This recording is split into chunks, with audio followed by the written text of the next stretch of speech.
Assalamualaikum warahmatullahi wabarakatuh. Halo kawan, khususnya guru penggerak.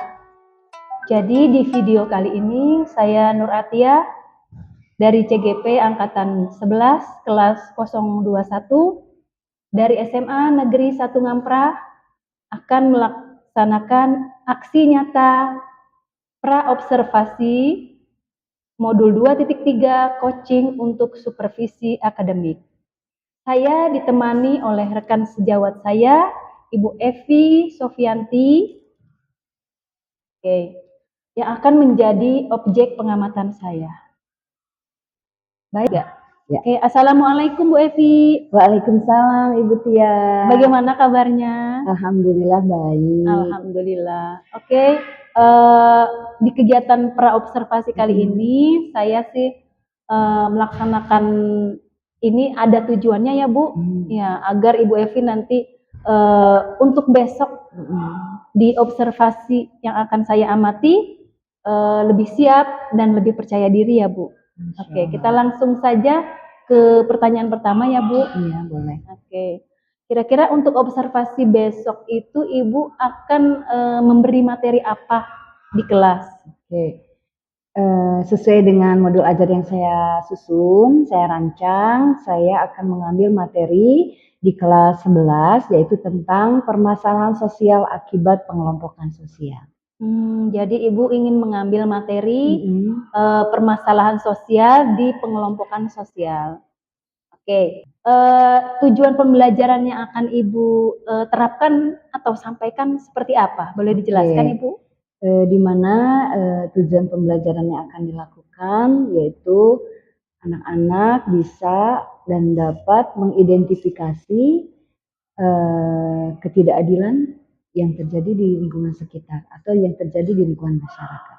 Jadi fokusnya lebih kepada permasalahannya itu terjadi karena ketidakadilan. Oh gitu. Jadi tujuan pembelajaran yang akan Ibu bahas besok ya, karena ketidakadilan di lingkungan masyarakat ya, betul. akibat dari materi yang tadi Ibu bahas. Iya, betul. Oke. Pertanyaan berikutnya nih Bu, untuk area pengembangan ya di pembelajaran akan Ibu lakukan seperti apa? Oke, terima kasih Bu Tia. Insya Allah pada saat nanti saya mengajar, saya akan mengembangkan ketiga area, yaitu yang pertama area pengetahuan, di mana kita bangun pengetahuan mereka terkait dengan materi, yaitu menganalisis permasalahan sosial akibat pengelompokan sosial.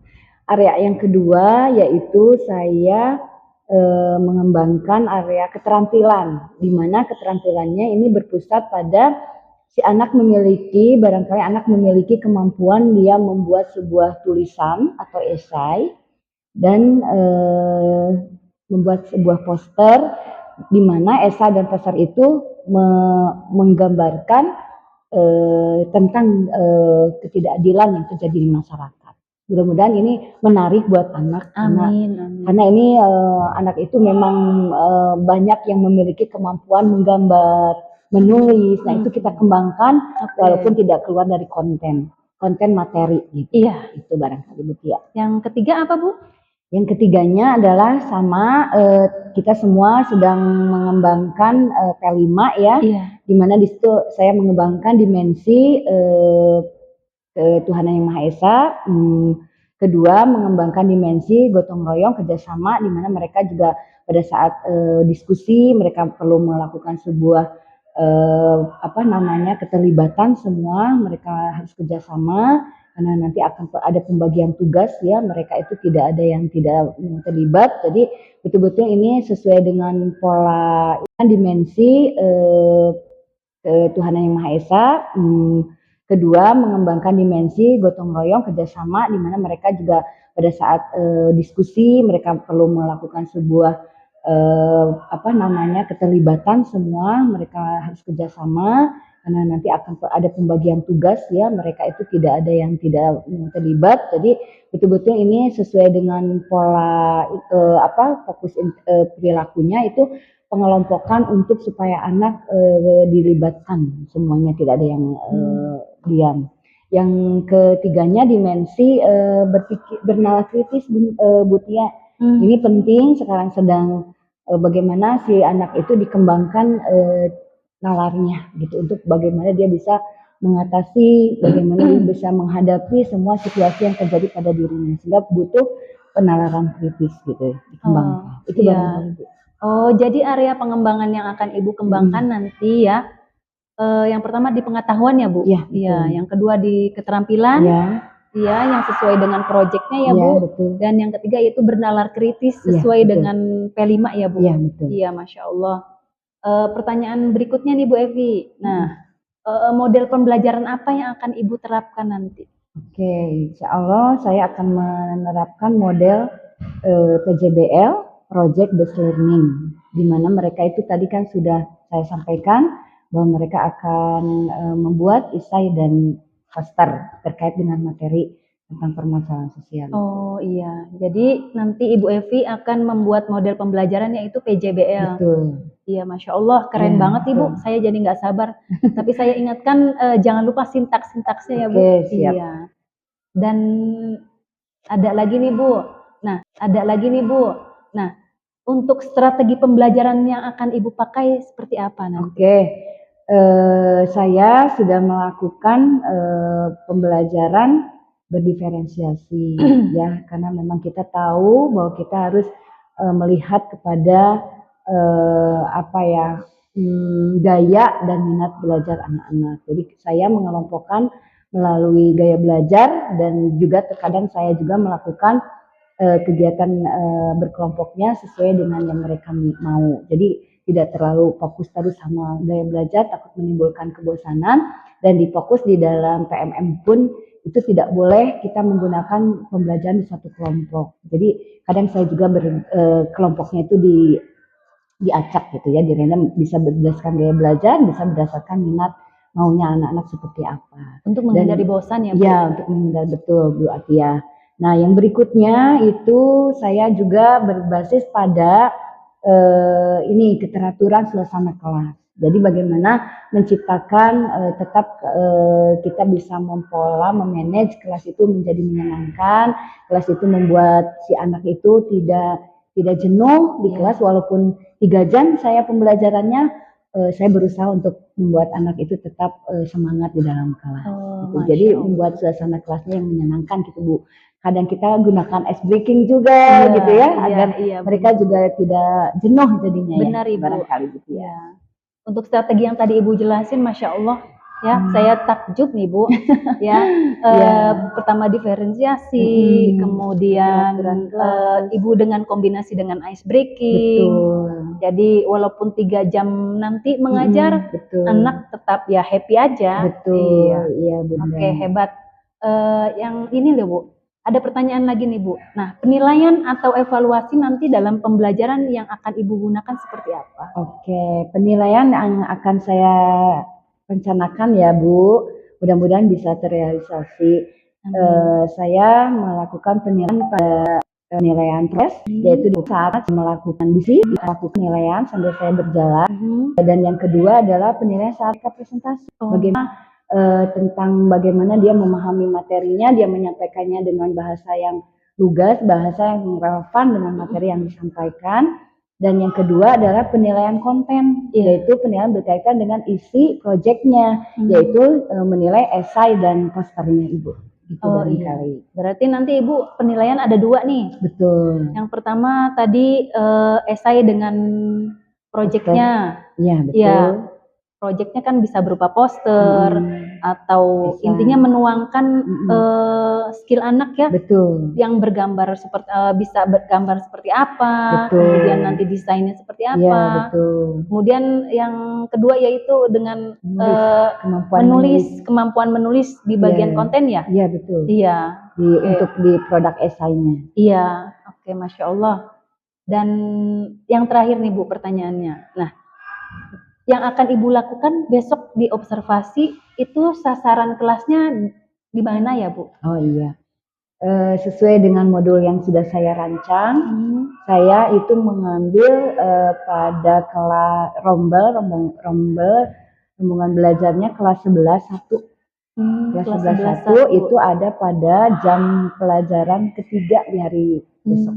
Besok ya? Ya, ketiga, Oke. keempat, kelima. Berarti sasaran kelasnya akan Ibu lakukan yaitu di kelas 11 1, Iya, betul. jam ketiga, keempat, dan kelima. Iya, betul. Oke, Masya Allah. Mudah-mudahan berjalan lancar ya Bu. Amin, Ya. amin, amin. Baik, mungkin itu saja pertanyaan dari saya. Nanti akan saya pantau dan amati di hari besok ya Bu. Betul. Ya, mudah-mudahan Bu Evi bisa melaksanakan dengan maksimal sesuai dengan yang direncanakan dan dijelaskan tadi. Dan saya berharap bisa tercatat ada nanti harapan yang biasa. Seperti apa nanti saat diobservasi, ya seperti itu. Dan diobservasi, mudah-mudahan diobservasi lainnya nanti kita akan berjumpa kembali ya Bu. Oke, terima kasih. Selamat Bu Evi, mudah-mudahan besok berjalan lancar. Amin, Terima amin, kasih. amin. Assalamualaikum warahmatullahi wabarakatuh. Waalaikumsalam warahmatullahi wabarakatuh. Assalamualaikum warahmatullahi wabarakatuh. Saya Nur Atia, CGP Angkatan 11. Hari ini akan melakukan observasi bersama dengan rekan guru sejawat saya, Bu Evi Sofiatin, akan dalam pelajaran yaitu sosiologi. Silahkan Bu Evi, selamat. Ya, terima kasih. Assalamualaikum warahmatullahi wabarakatuh.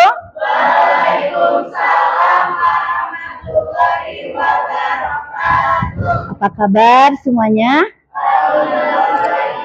Alhamdulillah, semoga pada kesempatan kali ini kalian dalam keadaan sehat walafiat ya. Oke, nah kita akan belajar sosiologi kembali ya di hari ini dengan materi yang seperti minggu lalu. Kita akan melanjutkannya, yaitu terkait dengan materi tentang kesetaraan ya. Kesetaraan, apa itu kesetaraan ya, nanti kita pelajari lagi. Nah, untuk memulai pada pagi hari ini alangkah baiknya kita bersyukur dulu ya kepada Allah, karena pada kesempatan ini kalian dan ibu hari ini dalam keadaan sehat walafiat ya, sehingga kita perlu untuk memberikan rasa syukur kita dengan selalu kita mengucapkan lah ya, dengan cara mengucapkan alhamdulillah pagi hari ini, siang hari ini kita dalam keadaan sehat walafiat ya. Namun untuk mendapatkan keberkahan ya, mendapatkan manfaat ilmu hari ini, alangkah baiknya kita berdoa dulu bersama ya. Berdoa dipimpin oleh, silakan Muhammad Saifa ya untuk memimpin doanya, silakan.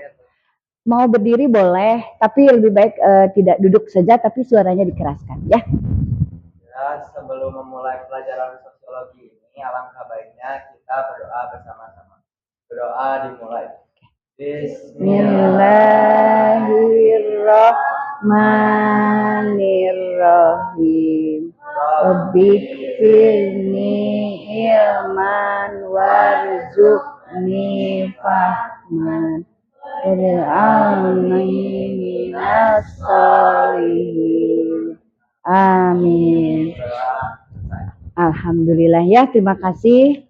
Mari kita lanjutkan pembelajaran hari ini ya, seperti yang Ibu rencanakan semula pada kesempatan hari ini. Tujuan pembelajarannya adalah kalian mengidentifikasi dari materi yang pernah kalian pelajari sebelumnya ya. Mungkin kalian pernah sebelumnya ingat materi apa yang pernah kalian ingat tentang permasalahan sosial akibat pengelompokan sosial. Ada yang tahu nggak kira-kira apa sih masalah sosial akibat pengelompokan sosial itu? Silakan. Ada yang bisa jawab? Yang bisa jawab sebaiknya acungkan tangannya supaya Ibu bisa ini ya mengetahui, mengapresiasi juga. Ya. Silakan yang coba jawab, apa sih permasalahan sosial terkait dengan akibat pengelompokan sosial? Silakan, Alia bisa jawab? Atau siapa yang bisa jawab? Ibu akan menyebutkan nama ya, karena menyebutkan nama itu adalah bagian guru mengenali muridnya ya. Jangan guru hanya ayo kamu, nggak boleh gitu ya. Tapi silakan Kaila boleh bisa jawab, apa sih permasalahan sosial menurut kalian ya, menurut kamu akibat permasalahan sosial itu akibat kesetaraan. Bolehlah faktor penyebabnya kalau perlu.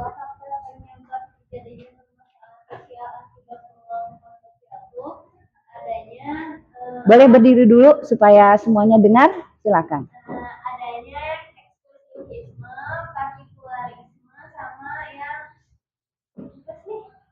Eksklusi sosial. Oke, betul jawabannya? Betul ya, benar ya. Tepuk tangan dulu untuk Kayla ya. Oke, sekarang Ibu mau lanjut. Apa yang kalian pahami tentang tadi ya, partikularisme? Ada yang hafal nggak? Apa sih partikularisme itu? Kenapa partikularisme itu menjadi penyebab terjadinya permasalahan sosial akibat kesetaraan sosial? Karena apa partikularisme itu? Oke, tadi Kayla sudah menjawab. Silakan Alia. Partikularisme itu masalah mementingkan kepentingan pribadi di atas kepentingan umum. Mementingkan kepentingan pribadi di atas kepentingan. Kalau dalam contoh kehidupan sehari-harinya seperti apa? Ada yang tahu mungkin selain oh ya boleh. Kepentingan pribadi mengambil yang bukan miliknya. Yang bukan haknya.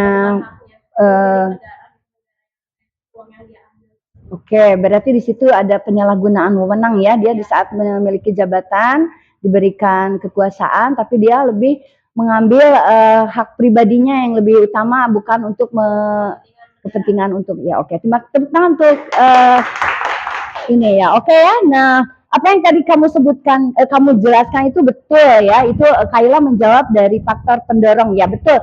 Itu adalah bagian dari materi kita ya yang akan kita pelajari hari ini. Namun pembelajaran hari itu kita akan lebih mengkerucutkan, lebih mendetailkan apa aja sih sebetulnya permasalahan sosial akibat pengelompokan sosial. Nah, di sini Ibu nanti akan lebih kepada tujuan pembelajarannya itu adalah mengidentifikasi ketidakadilan yang terjadi di lingkungan sekitar. Apa sih ketidakadilan? Bentuk-bentuknya, contohnya dalam kehidupan sehari itu seperti apa? Nanti kita di dalam aktivitas pembelajarannya kita akan melakukan ini ya, pembelajaran dengan menggunakan sistem pengelompokan ya. Ibu akan mengelompokkan kalian dan alhamdulillah kalian sekarang sudah mengelompokkan sendiri ya, karena berdasarkan keinginan kalian, karena Ibu tidak bisa mengelompokkan seperti yang sudah terjadi dalam pengelompokan berdasarkan gaya belajar ya. Mungkin kalian mengalami kejenuhan atau bosan, hari ini Ibu akan mengelompokkan kalian sesuai kalian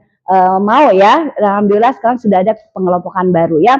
Nah, bagaimana di alur pembelajaran hari ini, yaitu kita akan goalnya, tujuan pembelajaran hari ini Ibu mengembangkan ketiga area pengembangan ini ya. Maksudnya lebih fokus kepada area pengembangan. Di sana area pengembangan itu ada 3. Pertama, pengetahuan.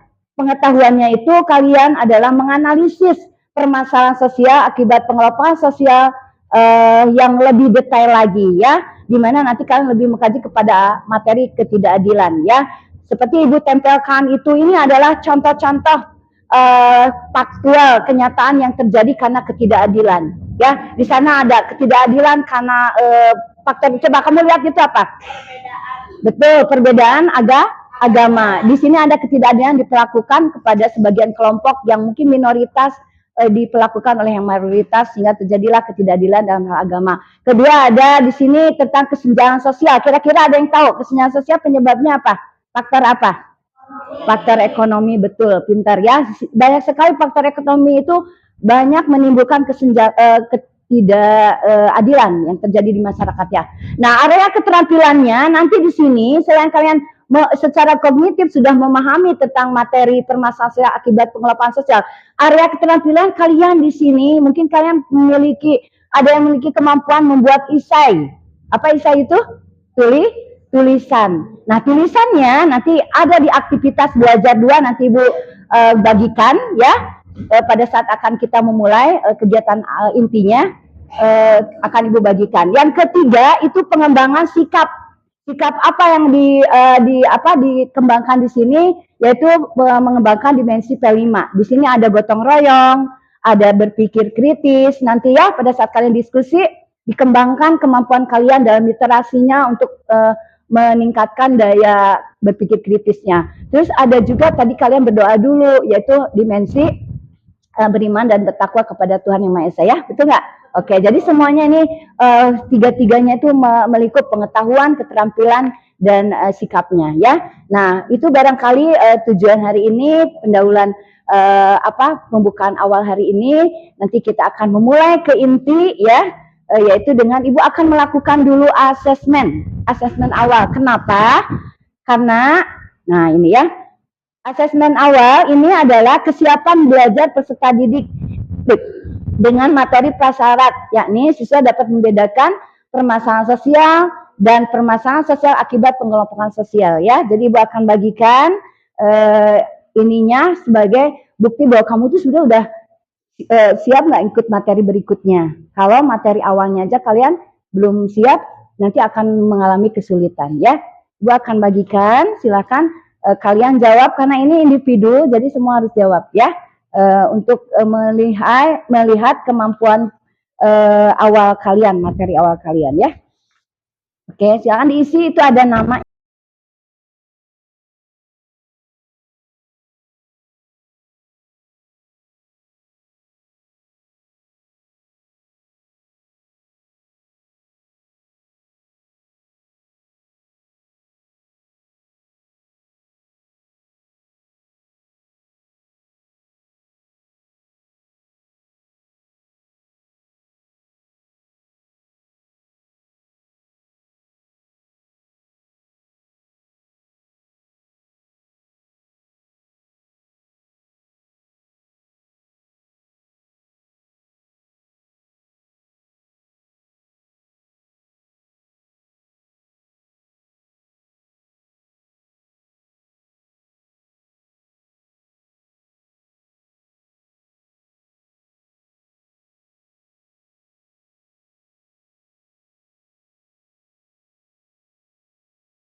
Aktivitasnya Silakan nih, ini bagikan sama Ibu supaya kamu fokus ke sini, ke aktivitas pembelajarannya hari ini. Ya, di sini ada prosedur, petunjuk yang akan kalian kerjakan.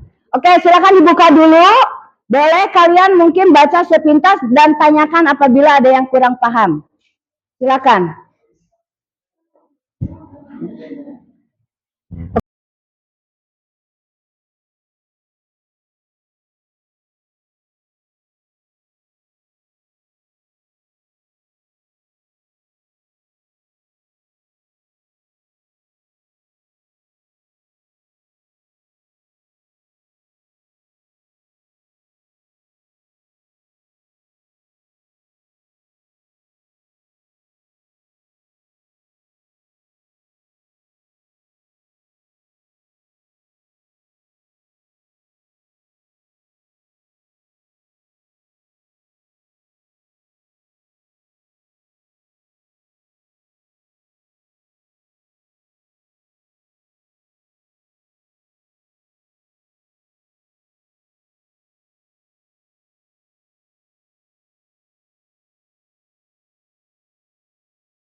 Oke, yuk kita ice breaking yuk sebentar yuk.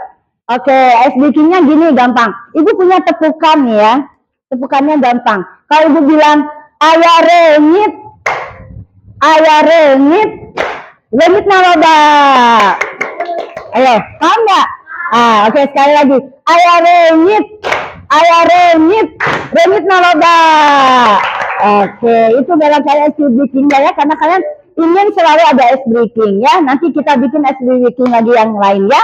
Oke, itu barangkali udah selesai. Kita akan tampilkan ya.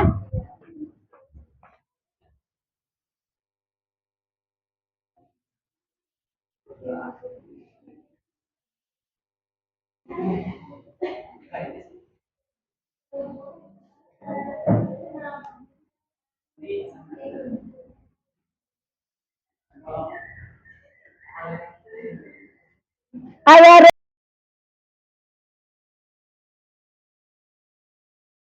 Assalamualaikum warahmatullahi wabarakatuh. Kali ini sampailah pada kegiatan pasca observasi yang telah dilakukan di pertemuan yang lalu. Saya sudah melakukan pengamatan langsung atau observasi. Sekarang ke bagian pasca observasi. Selamat menyimak. Assalamualaikum Ibu Evi. Waalaikumsalam. Bagaimana kabarnya Ibu? Alhamdulillah baik. Alhamdulillah baik.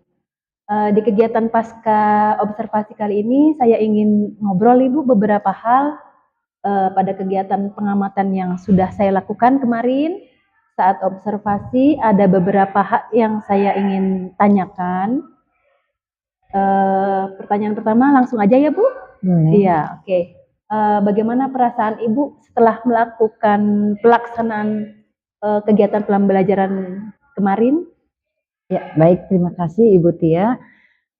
Bagaimana perasaan ya? Iya. Oke, perasaannya alhamdulillah senang ya, karena pelaksanaan observasi ini sudah terlaksana dengan baik dan menurut saya termasuk kegiatan pembelajaran yang menyenangkan, terutama menyenangkan bagi anak-anak.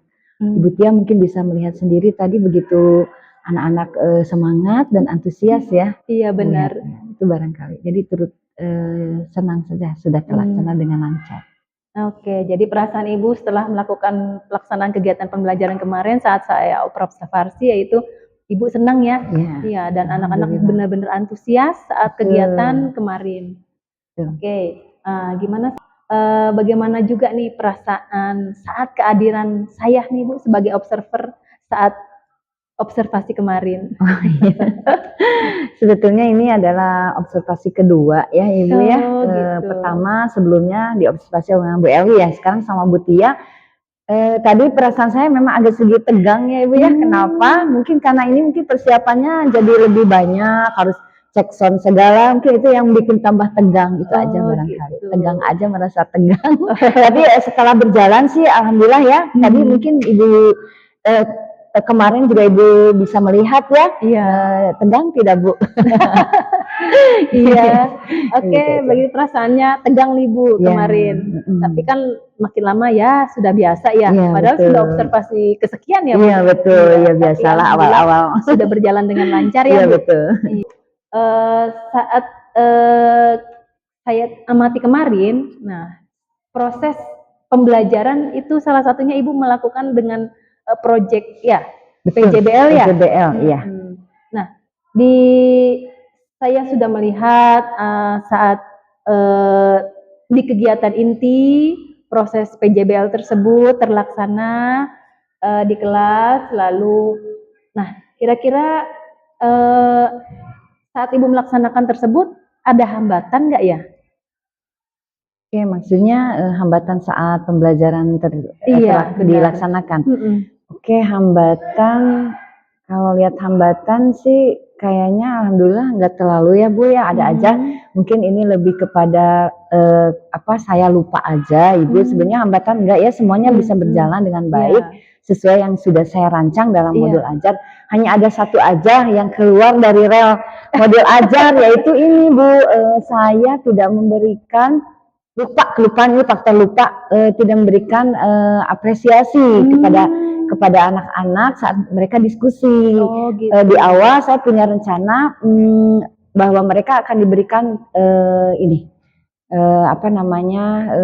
apresiasi dalam bentuk emoticon. Itu barangkali lupa aja, Gitu. terlupa Jadi kesulitannya. sebenarnya sih hambatan kecil nih ya, Iya betul, dalam sebenarnya pembelajaran kemarin. tidak ada hambatan Ibu yang lupa memberi apresiasi berupa Iya. emoticon.